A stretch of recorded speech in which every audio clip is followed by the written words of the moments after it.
What? I can win a cruise for 4 with Digicel?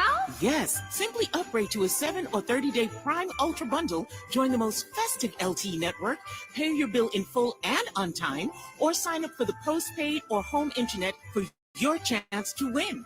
Win an iPhone 15, smart TVs, cash, and more. Enjoy Santa's new sleigh. It's a family cruise aboard MSC Divina from Miami. Visit a Digicel store or dial *141# to activate a bundle today. Digicel, better together this Christmas.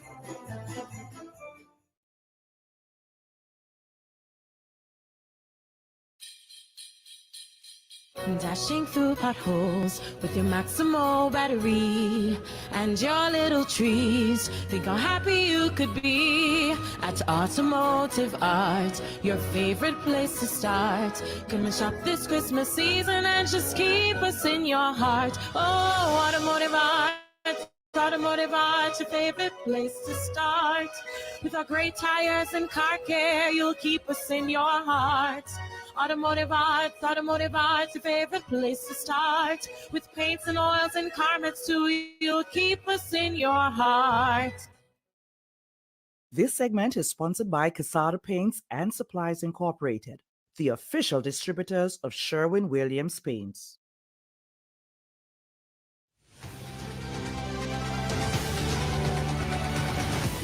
17 minutes after 7 o'clock in Antigua, Barbuda. This is your wake-up call presented by Twin Island Media on 94.1 FM. We're also streaming on Facebook Live, TuneIn, Simple Radio, and a number of other apps that are available on your preferred devices. Our attention remains on the Essequibo region in Guyana and the dispute between Venezuela and that country over the region. Joining us now is the Honorable Aubrey Norton, Member of Parliament, Leader of the Opposition in Guyana. I want to say a special welcome to Wake Up Call. I believe we would have had an interview or two in another space, Mr. Norton, but we're certainly happy to have you here on Twin Island Media. How are you doing? I'm fine, thanks for having me, and a very good morning to the entire Antigua Barbuda, including and especially to the Guyanese residing there. I know there's a large Guyanese population in Antigua. Yes, indeed. And to that, we all collectively say amen. Whenever we have a sporting event between, let's say, Antigua and Guyana, we joke and say there are two home teams that play on the field. Well, usually football or something along that line. So understandable. Yeah, exactly. Anyway, is the opposition, let's get straight to it, in agreement with the government when it comes to how Guyana has been handling this matter? We are in agreement with the government that we have to reject Venezuela's approach. We do not believe the government is handling it the best way it could. But as Guyanese, we have to be united against Venezuela. And this is so because from the inception, it was Venezuela who wanted a settlement of the issue. They pushed the British to the United States in the 19th century. And in 1899, there was an arbitral award that settled this matter. And therefore, we all accept that this territory belongs to Guyana. One of the problems I have with the government is that they are not taking a national approach to this issue. It's kind of selective consultation rather than a structured approach. And that is one of the problems I have with the government's approach. However, as Guyanese, our most immediate objective is to ensure that there is peace at our border and we return to good neighborliness and peaceful coexistence so that we all can progress. Okay. What's your assessment of how Guyana's handled this issue? Well, you've essentially answered that question, but in terms of the impact of how Guyana has handled this particular matter, it doesn't seem to have resolved the issue. Venezuela's approach appears to be becoming more and more aggressive toward the People's Cooperative Republic. Venezuela, I think with the advent of oil in Guyana, Venezuela has developed new designs on Guyana, especially the Essequibo, which is very rich in resources. The government, I think, began very late to mobilize the international support we need to keep Venezuela at bay.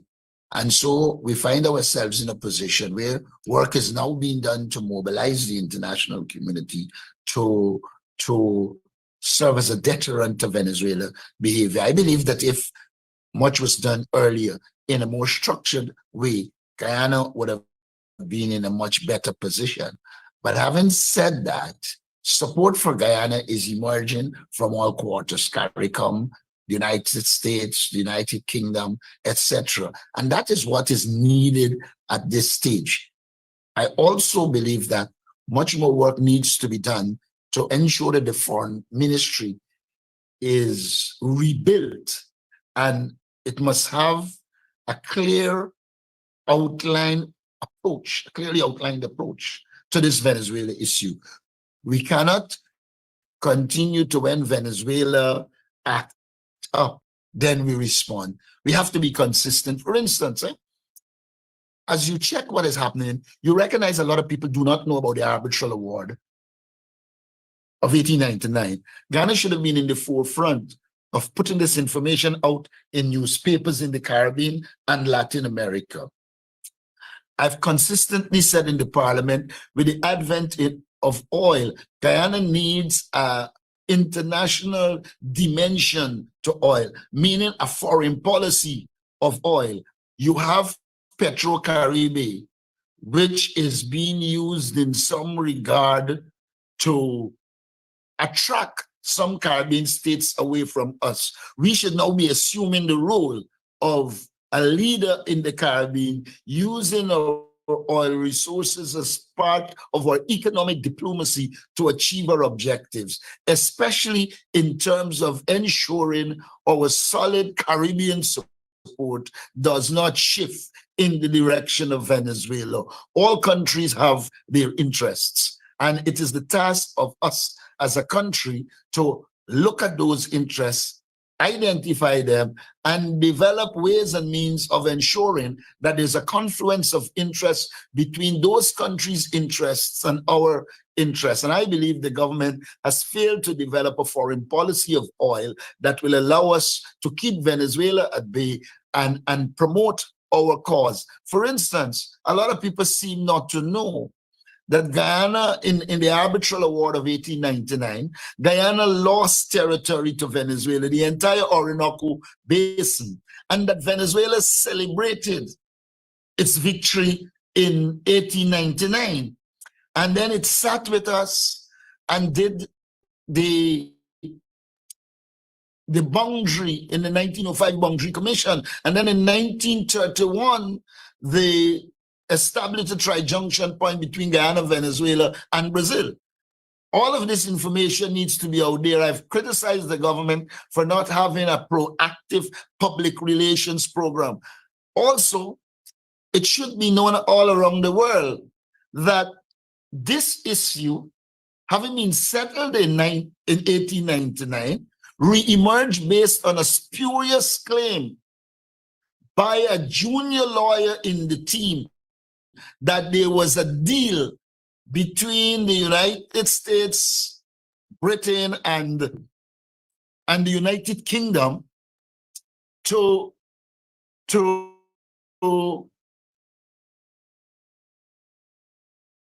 deprive Venezuela of land. No, they haven't accepted it for 63 years. In 1962, then decided that they were going to challenge it.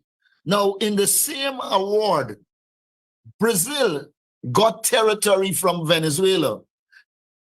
Until this day, Brazil has never ever challenged, Venezuela has never ever challenged Brazil on the land it would have lost as a result of the same deal. We should be pointing out how there is a deal that went awry, and you are going after Guyana, but you are not going after Brazil.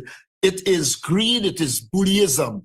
Now, the other important point to be made here is that in 1966, when the British, in consultation with the Guyana government, agreed to the Geneva Agreement, it was clear that Venezuela had to produce evidence in support of what is clearly a spurious claim. Up until this day, Venezuela has not produced one iota of evidence that there was any deal. All they continue to do is to be aggressive and seek to push Guyana in the direction of dialogue between Venezuela and Guyana. We're saying at this stage, there could be dialogue on peace, there could be dialogue on bilateral relationships. But as it relates to the Guyana-Venezuela territorial controversy, it is properly before the International Court of Justice, and it should be settled by the International Court of Justice. Right. I want to ask you, before we go to a break where we share some messages from our partners, what do you expect to come out of the meeting in St. Vincent and the Grenadines hosted by Dr. Ralph Gonzalez on Thursday? First of all, I thought from the inception that the approach was wrong. If you're doing proper foreign policy, you first put your senior officials to discuss. When your senior officials arrive at some kind of agreement, you put your foreign minister involved in more discussions. So by the time the heads would have met, you would have already discussed, analyzed, and moving in the direction of agreement. What I see here is two leaders turning up, and both are likely to be dissatisfied. My hope, however, is that at minimum, something in the direction of ensuring peace emerges. But like Sir Sridhar Ramphal said, I wouldn't be too over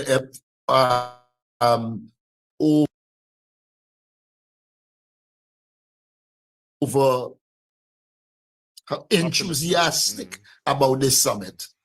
All right. It's now. In fact, I won't be enthusiastic at all. Oh dear. So it sounds like you have low expectations. Yes, extremely low. Like I said, foreign policy is a process, not necessarily an event. And even when the event comes, it has to come as a result of a proper process that would have had a lot of discussions and analysis, and you narrow the gap between the two contending parties with the aim of achieving your objective. Right. That hasn't happened. And largely, folks, diplomatic experts, professionals, they will tell you you're correct in terms of preparatory meetings with levels of officials within the structures of both government need to meet so that the meeting is a productive one. But Dr. Ralph Gonzalez might have taken the position, and his perspective might have been, look, time is of the essence. This thing is escalating very quickly. So let's just go to the head. What do you think about that approach? Well, like I said before, we are open to dialogue. We believe, I said in Parliament when we debated the motion, that Guyana cannot close the door to dialogue. We can dialogue on this question of peace. We could dialogue at the bilateral level, education, health, etc. But as it relates to the Guyana-Venezuela territorial controversy, it is properly before the International Court of Justice, and it should be dealt with there. In the circumstance, I have no problem with whatever initiative Prime Minister Gonzalez takes once it isn't focusing on the Guyana-Venezuela territorial issue, and it doesn't seek to engage in dialogue on this issue. That is what Venezuela wants, and that is not in Guyana's interest. Right, we'll certainly watch this space. It's now 29 minutes after 7 o'clock in Antigua and Barbuda and also in the People's Cooperative Republic of Guyana. And we're going to have a few messages and continue with the leader of the opposition in Guyana, the Honorable Aubrey Norton. This segment is sponsored by Casada Paints and Supplies Incorporated, the official distributors of Sherwin-Williams Paints.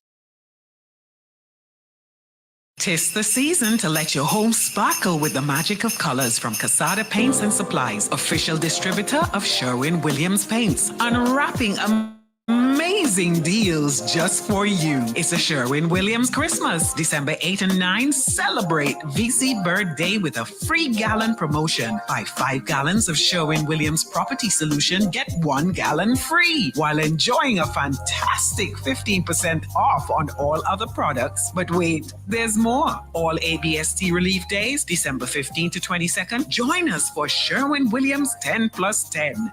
Revel in a 10% discount matching the government month's ABST offers. Plus, December 18 to 23, enjoy 15% off non-ABST days. Sherwin-Williams Christmas. They may duplicate our colors, can't replicate our quality. Casada Paints and Supplies, Utility Drive, Casada Gardens, 562-9450. It's a Sherwin-Williams Christmas at Casada Paints. Transforming homes, brightening holidays. 'Tis the season to win prizes. You're probably wondering what Digicel Plus has in store for Christmas. Well, one lucky customer will win 1 year's bills on us. Simply pay your bill in full, sign up, or upgrade your home internet package. Get your chance to win weekly prizes like MacBooks, smart TVs, Apple TVs, and enter to win the grand prize of a family cruise. Call or WhatsApp 736-4069 to sign up or visit us in stores today. Digicel Plus. Better connected this Christmas.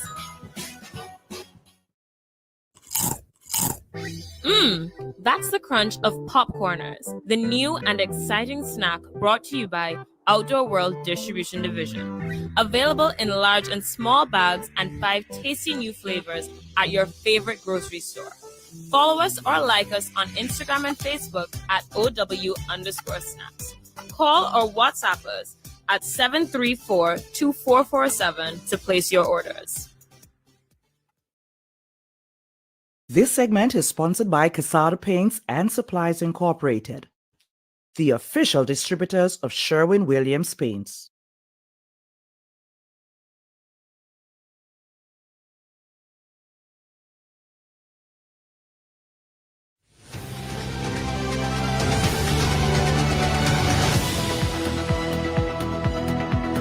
Now 7:33 in Antigua Barbuda. This is your wake-up call presented by Twin Island Media. We're continuing our focus this morning on wake-up call with the dispute between Guyana and Venezuela. And at this time, we're having a conversation with the Honorable Aubrey Norton, Member of Parliament. He's the leader of the opposition in Guyana. And I want to ask you about CARICOM.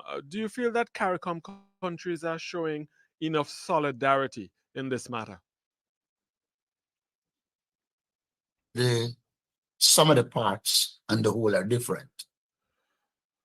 I would say CARICOM as an institution has been in support and continues to be in support and is showing solidarity. But when you disaggregate it, let us not forget that Venezuela is making overtures to Caribbean countries through Petro-Caribbean. One of my fundamental criticism of the government is the absence of a foreign policy on oil. Because what Ghana should have done is basically to analyze the situation, understand the complexities, and based on your analysis, then develop an approach to engage individual Caribbean countries to ensure that they are totally supportive and that you are giving the kind of support to them that will make Venezuela no longer a lucrative option. So I would say CARICOM as an institution have been in support and in solidarity, but the government has failed to do the kind of work that need to be done at the interstate level to ensure that we strengthen the solidarity way past the Caribbean community into where the states of the Caribbean individually and collectively are in support of us. So I would say that at the institutional level, yes, there was solidarity, but work needs to be done to ensure that at the individual state level, we develop the kind of policies that will cause them to tend toward us rather than Venezuela. How are the citizens in Guyana reacting to these developments? I mean, we've been following it. I know a number of my friends have been paying very close attention to the developments between both states. But on the ground in Guyana, what's your sense? I suppose it will be slightly nuanced given the fact that you're the leader of the opposition, but there you are. Go ahead.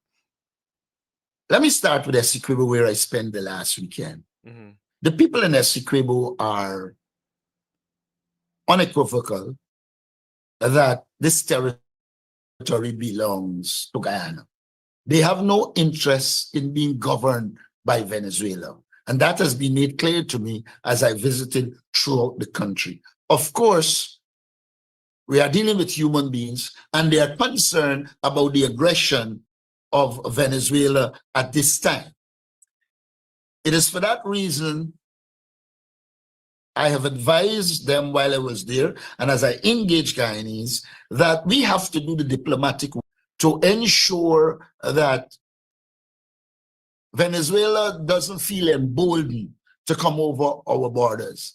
I believe at this point, a good amount of work has been done, and I don't anticipate that Venezuela is going to cross our borders. But when you're dealing with the likes of Maduro, you must leave at least a 1 to 5% option that logic might not necessarily prevail. So what I would say to the Guyanese people is continue to educate yourself on the issue, ensure you are vigilant, but at the same time be calm. Because in this kind of conditions, if you aren't calm, some stupid act could occur that exacerbates the situation. And so in essence, I would say the Guyanese people have their concerns, but in the main, they want peace. And it is for that reason we supported dialogue with Venezuela to promote peace and to de-escalate the conflict, but not to become involved in discussion in the Guyana-Venezuela territorial controversy, which we have indicated in clear terms that is properly before the International Court of Justice, and we should await the outcome of that, because that is where Guyana's interest lies. But hasn't there been a determination at that level in favor of No, Guyana? no. In the process, in 2018, we filed the documentation. Venezuela had challenged Court of Justice jurisdiction. The court ruled that they have jurisdiction. The two parties now need to present their position, and then the court determines the situation based on the merits of the case. That is where we are at this stage. All right. Well, thanks for that. Now, what happens if Venezuela continues to escalate? If Venezuela continues to escalate, and I don't anticipate, I prefer to be more optimistic than pessimistic, but we will have to continue to mobilize the international community against them and to do what is necessary to protect our sovereignty and territorial integrity. But I don't anticipate that they will escalate. In fact, in some regard, I believe our negotiators need to be skilled enough, because if they are skilled enough, they will recognize that Maduro wants to come down from this high horse that he has placed himself. And in these kinds of negotiations, you will have to facilitate him coming down without giving up anything key on the Guyana-Venezuela territorial controversy. Those who would have studied negotiations will know that countries have their positions, parties have their positions. You have to study those positions and work out what is it you need to do to ensure that you reduce the tension and restore peace and good neighborliness and peaceful coexistence at our borders. Right. Our previous guest, Dr. David Hines, suggested that the government of Guyana was caught flat-footed on this issue. They should have anticipated it. From the time all this oil was discovered in the Essequibo region in particular, Venezuela was going to bring this up again.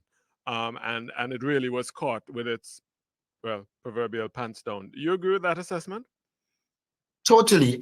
In fact, I've continuously and consistently said in the parliament, we need a foreign policy to complement the fact that we have oil and would have discovered oil.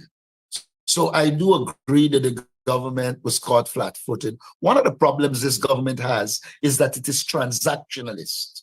And when you're a transactionalist entity, you tend to focus on money and what you can benefit. And so you sometimes don't see the value of consistent, well-organized diplomatic efforts. And so I think in large measure, that is the problem the government faces. I think it is now coming to the realization that it has to have a strong public relations program. I've said in every capital, we can spend some money, especially in Latin America, to educate people, because a lot of people in Latin America and the Caribbean never heard of the Arbitral Award of 1899, never knew that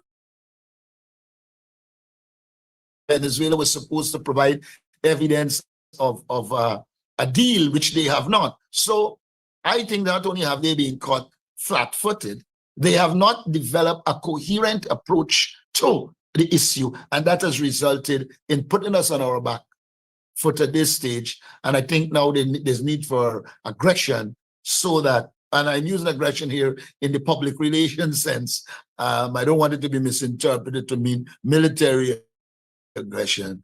We need to be aggressive in terms of our public education. We need to be aggressive in terms of our foreign policy if we are going to protect our sovereignty and territorial integrity. Have you had any conversations with Dr. Irfan Ali on this matter directly? Yes, I did. Like I said in Parliament, by the time he spoke to me about this meeting, they had already agreed to the meeting. So it was a kind of a fait accompli.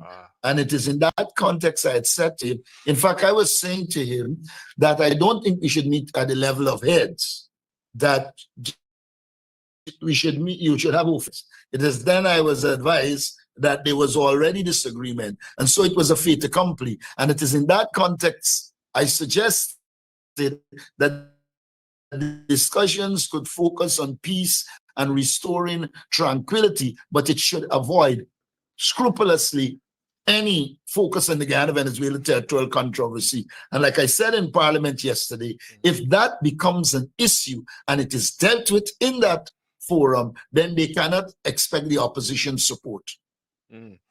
Interesting. Should Guyana rely on its relationship with the United States to further or to ensure its protection? Guyana, as a country, cannot and should not rely on one country. It needs a coalition of people in support of Guyana. Brazil, for instance, is a critical player that we should focus on, because like I've said, I think Brazil has 9 countries on its borders. Only 2 countries in Latin America are not on Brazil's border. And therefore, for Brazil, borders should be sacrosanct. And that logically leads to the conclusion that your major ally in terms of geographical presence, geography, and foreign policy interests, Brazil will be critical. But I do not believe any country should base its foreign relations on one country. It has to have support across the board that allows it to build a coalition in support of Guyana's territorial integrity and sovereignty. The United States can be part of that. Britain can be part of that. Canada can be part of that. CARICOM is already a part of it. Brazil is critical. So I believe more in a coalition in support of Guyana rather than an over-focus on any one country. That is not to gainsay the fact that the United States has interest in Guyana, will protect that interest, and we have to search for the confluence of interests and pursue our interests based on that confluence. You know, it's such a pity that we're almost out of time, but I need to ask you, the Caribbean has chosen to support Maduro despite the erosion of democracy under his leadership in Venezuela. Do you think that the stance of CARICOM states has come back to bite us? Well, as far as I know, CARICOM supports us at present. On the question of support for Maduro, I do not know that CARICOM states support Maduro, though I know from a pragmatic standpoint, they're becoming involved in things like debt relief, Petro-Caribbean, which they see as their interest. Well, given the impact of the United States' attempted interventions in the politics of Venezuela, CARICOM took a clear stance of support of, well, non-interference in the internal affairs of Venezuela, which by default is supporting Maduro.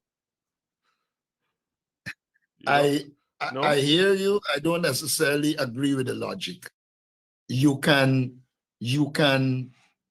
have relations with a country, economic and others, and as you pursue those interests, it doesn't follow that you necessarily support the system in place. And as you would recognize, the United States is pursuing its interests. And in the process, sanctions have been removed from Venezuela. What would you say in that circumstance? I would prefer to analyze it more in the context of countries' interests and to search for the confluence of interests rather than focusing a lot on the domestic politics of the country, because countries pursue their interests, and when the domestic situation suits them, they welcome it. If it doesn't suit them, but attacking it doesn't serve the interest, then they wouldn't attack. If attacking it serves the interest, then they will attack. One has to analyze the dynamics and sort it out so that you have your own position in relation to the overall issues. And so I wouldn't say that CARICOM supported Maduro. There were times when there were confluence of interests and they pursue those interests, and there are times when they aren't. It is our task, like I said before, to analyze this situation, deal with CARICOM, but in a very strategic way, target the Caribbean countries so that we can guarantee their support as we deal with this existential threat to Guyana. I almost feel like it took me back to diplomacy class. Thank you very much, Honorable Aubrey Norton, Member of Parliament, Leader of the Opposition in the People's Cooperative Republic of Guyana. Thank you so much for joining us. Hopefully, as the situation develops, we can invite you back to get your perspective on development. Feel free anytime I'm disposed, and thanks for having me. Yeah, you're very welcome, sir. We're past the time by 2 minutes for the second news top-up with Kieran Murdoch right after this. Catch the news top-up with Kieran Murdoch. News